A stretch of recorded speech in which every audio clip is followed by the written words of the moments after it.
Anna Strasser, a philosopher from Berlin. Together with my virtual counterpart, which you can see down there, I prepared a short video and some slides to replace a live talk at the conference of the International Social Ontology Society. I hope you will enjoy this presentation. But now I will hand over to my virtual counterpart, which will take a sec, but you will see it in a now. Thanks for listening. This is my first virtual talk. I hope you see the slides and hear the artificial voice. The title of this talk is Social Norms Regulating Our Interactions with Artificial Agents. Anna, who will present the talk in a minute, asked me to give you an overview of the talk. First, she will argue for the claim that some human-machine interactions are rather social interactions than tool use. Second, arguing for social human-machine interactions, she is confronted with a general challenge, namely that our current conceptions of sociality are limited to living beings. That means the restrictive concept of sociality has to be questioned and new notions have to be established. Third, looking at potential consequences, she investigates whether specific social human-machine interactions have an impact on human-human interactions. This will lead to the claim that we should consider social norms regulating our interactions with artificial agents. And this is independent of whether we consider them as proper social agents. But there are reasons speaking for the possibility of social artificial agents. Presumably, we will soon share a large part of our social life with various kinds of artificial agents. Already now it can be empirically observed that humans are able to connect emotionally with inanimate objects. Therefore, reducing human-machine interactions to pure tool use conflicts with our experiences. Consequently, it seems to be an option to argue for a new type of social interaction. Even though our current understanding of sociality is tailored to living beings, human history shows that attitudes regarding the status of social agents can change. Therefore, we cannot exclude that artificial agents might one day be regarded as social agents. Thank you for your attention. Now I hand over to the philosopher.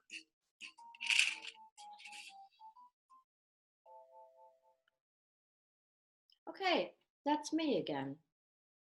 I say thank you to my virtual counterpart for this very nice introduction and start with the real talk. I guess you will agree that there are various types of social interactions. In this talk, I take joint actions as a subset of social interactions. Probably, you will have no problem to describe the left and the right row at this slide as illustrations of social interactions. There are joint actions among adults and infants, among non-human animals and non-human animals, and among non-human animals and humans. But looking at the middle row, you might hesitate. In this talk, I will talk about the potential society of certain human-machine interactions, leaving aside machine-machine interactions. Arguing for social human-machine interactions, I am confronted with a rather dichotomous usage of concepts. As a matter of fact, we either say something is tool use or we say something is a social interactions. Our current conceptual framework has no notions for in-between cases, describing something that is neither mere tool use nor proper social interactions. This is what I frame as a terra incognita. At this point, you have two possibilities. First, you could expand the concept of tool use by adding social features. Or, as I will do in this talk, one could expand the conception of social interactions by adding non-living agents. To explain why I opt for expanding the conception of social interactions, respectively, why I claim that not all human-machine interactions can be reduced to tool use, I point to some observations indicating that there are already now human-machine interactions that are like tool use. Imagine interactions with avatars or chatbots, which are somehow comparable to interactions among humans. Or look at interacting with devices of social robotics. We can observe even reciprocal exchanges of social information. And as my virtual counterpart already mentioned in his introduction, humans connect emotionally to artificial agents and treat them as if they were social agents. And last but not least, human-machine interactions are used in experimental designs to explore human behaviors. That means we study interactions with avatars to explore human behaviors. Argue that not all human-machine interactions can be reduced to mere tool use, I claim that there are phenomena for which we have no adequate philosophical notions yet. That means we do not only lack specific notions for in-between cases, what I framed as a terra incognita, but furthermore, we have no theoretical grounds on which we can account for sociality of non-living beings. But even if this may sound rather radical for a Western audience at this point of time, I assume that in future times, even non-living beings such as social robots may be considered as social agents. Actually, one should mention that outside Western cultural conceptions, for example in Shintoism and animism, there are already conceptions that characterize objects as animate, which from a Western point of view count as inanimate. And also within a Western tradition, the notion of a social agent has proven to be changeable. For example, we did succeed in broadening the class of social agents regarding the status of women, children, other ethnicities, and non-human animals. All this makes me quite optimistic about potential changes regarding the conception of sociality. But how? To overcome restrictive conception of sociality, I think the strategy of so-called minimal approaches suggesting minimal versions of standard notions by which a wider range of social cognitive abilities can be captured are a promising starting point. In a nutshell, this means that one starts with investigating standard notions and exploring terra incognita. Thereby, one can discover social cognitive phenomena concerning artificial systems.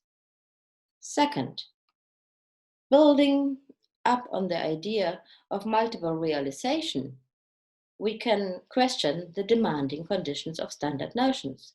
This will show that not all conditions necessary in the human cases turn out to be necessary for artificial systems.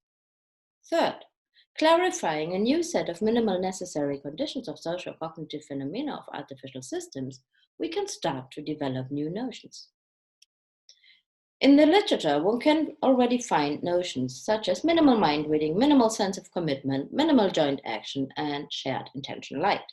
But in this talk, I will not talk about the development of new notions. Instead, I focus on the consequences of potentially social human-machine interactions have on our society. Even before proper notions are established, and also before all the questions about ascribing the status of a social agent to artificial systems are finally decided. I think even before all that, artificial systems might be treated as if they were proper participants in social interactions. If we then see that our understanding of fairness is based on how we treat other social agents, questions of social norms in relation to artificial agents become relevant. That means artificial systems may qualify as moral patients, as long as we assume that moral agency is not a necessary prerequisite for moral patency. And what is more important for my talk is the way of we treat artificial agents has consequences on human-human interactions. At this point, it's very important to mention that the following considerations about morally appropriate behavior towards artificial systems do not depend on finally considering artificial agents as social agents. As you will see, I will take a consequentialist strategy focusing on the potential negative impacts of our behavior on with artificial agents can have on interpersonal behavior. So let's go a little bit more in the details. Let's focus on what is meant by potential impacts. I think we can agree that humans are able to generalize. That means people are able to apply behavioral patterns learned in a particular context to a wide range of other situations. If we take that serious, applied to human-machine interaction, this means that behavior practiced with artificial systems might be transferred to other contexts as well.